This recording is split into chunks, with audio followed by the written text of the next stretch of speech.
Since the 1990s, there has been a huge rise in the portrayal of the LGBT community in media, for example, TV and film, where characters are shown as stereotypes. Whilst writers are creating more and more characters, they still use tropes for gay or bisexual characters. Tropes such as the bury your gays or the generalization that closeted kids are bullies are some of them. There is also the stereotype that gay men are very flamboyant and confident.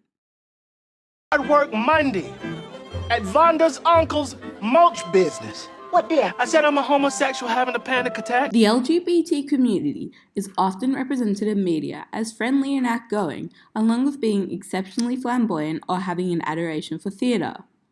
Gay men typically have this sort of generalization, which is known as the all gays love theatre trope. This trope allows the audience to distinguish that the character is a part of the community. The stereotype demonstrates that if a man is gay, he should have a love for theatre and have the tendency to overreact. They additionally are considered to relate more to females and for having more of a girly behaviour. Characters like Kurt Hummel from Glee and Damien from Mean Girls are cases of characters who are part of this trope. Is that your natural hair color? Yeah, It's gorgeous. thank you. See, this is the color I want. This is Damien. He's almost too gay to function. Damien is a character from the movie Mean Girls, which is based around teenagers in high school. Damien is someone who thrives off drama and gossip, which is normally associated with something females would do. The writers use this trope by making Damien an extremely confident individual who is additionally proud of who they are and not afraid to show it off. In every single way. Yes, words can bring me down. Don't you bring me down today. Hi, I'm Kurt Hummel, and I'll be auditioning for the role of Kicker. Kurt Hummel from Glee is a character who is considered extremely fashionable, who also has a huge love for theatre and music. The writers originally wrote him as overly flamboyant. However, the actor who played him was also gay and did not want his character to be like that, as he thought it was overdone a lot in the media. Still, Kurt had a big love for theatre and performing, where he would put lots of effort into making sure that every element of his performance was perfect. Though I may look the same way to you, underneath there is somebody new. I am not the boy next door. I don't belong like I did before. He also made sure he had designer clothes and had a passion for fashion. Through acting, the more feminine voices that Damien and Kurt had gave indication to the audience that they were gay. Along with mise-en-scène, more specifically for Kurt, his clothing was always designer, and he put effort into deciding what he wanted to wear. The setting of high school allows us to gain further insight into the lives of these characters, especially with the way they communicate with others and their attitudes where they both prefer gossiping with friends. Also with dialogue, we learn about the characters' past experiences and their emotions, especially with Kurt, where we see him come out to his father. Damien and Kurt are two cases of the all gays love theatre trope, where gay men are regularly represented by being excessively confident and flamboyant.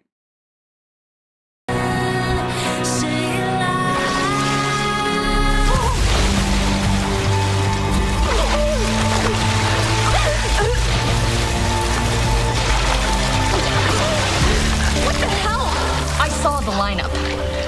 I know what you're doing. Another stereotype that is used a considerable amount for LGBT characters is the armored closet gay trope. This is where a character who is trying to come to terms with their sexuality is a bully and torments other individuals as a method for dealing with their issues. They could also pick on or harass individuals who are openly gay or bisexual, which makes them seem homophobic. Glee had two characters that dealt with this trope.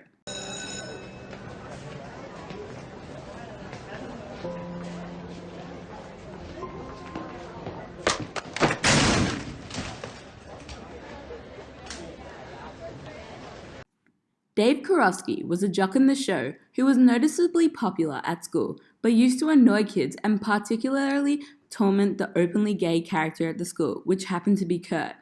He tormented Kurt at a great amount because of his anger about not being open and accepting of his sexuality. Eventually, he comes out and deals with many issues, yet Dave is a case of a character who appeared as somebody who was homophobic and was viewed as a tough and mean individual because of him not having any desire to appear to be gay. Thank you, guys. Thank you, Finn, especially. You know, with all the horrible crap I've been through in my life, now I get to add that. Santana Lopez is also another case of a character that was given this trope. Santana was never homophobic, but she bullied and insulted others as a method for dealing with her pain. What I've realized is why I'm such a bitch all the time. I'm a bitch because I'm angry. I'm angry because I have all of these feelings. Feelings for you that I'm afraid of dealing with. Because I'm afraid of dealing with the consequences. Santana was the head cheerleader at her school and had the freedom to do whatever she wanted to do. She harassed many people, including her friends, until she got outed. For someone to be gay and popular was unheard of and made the two characters afraid to be open with who they were.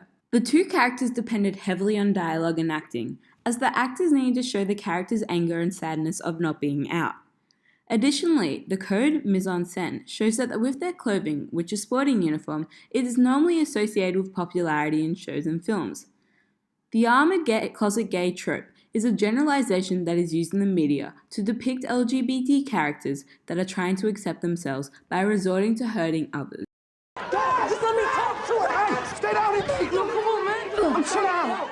She don't know what she's doing. Get him. Dad,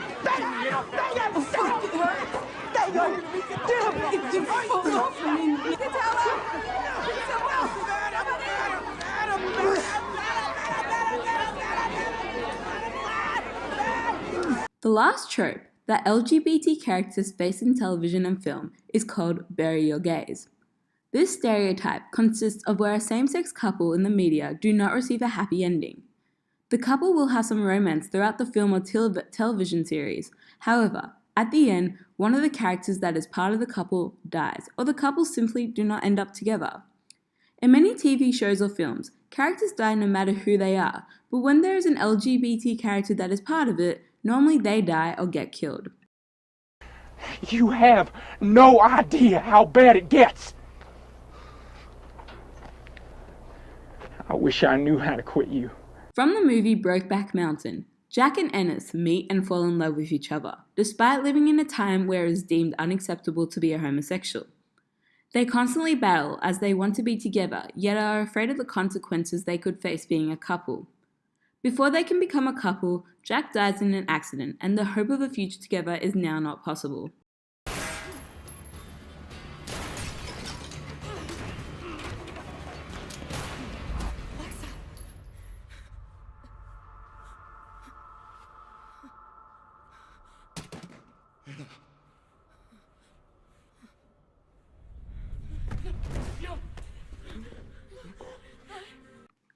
The TV show The 100 is also another example of where this trope applied. Clark and Lexa had an on and off romance but loved each other lots. However, the writers of the show decided to kill off one of the characters right after they professed their love for each other. There are not really any codes or conventions used to represent the community with this stereotype, as there is no specific way that this can be shown. However, couples such as Jack and Ennis and Clark and Lexa fell victim to the bury your gays trope. Ultimately, the LGBT community is represented using numerous stereotypes and generalizations, whether it be the way they act or the type of person they are, or their romantic status. The community is shown through very similar ways that do not really differ depending on what source of media it's on or what story the character is a part of.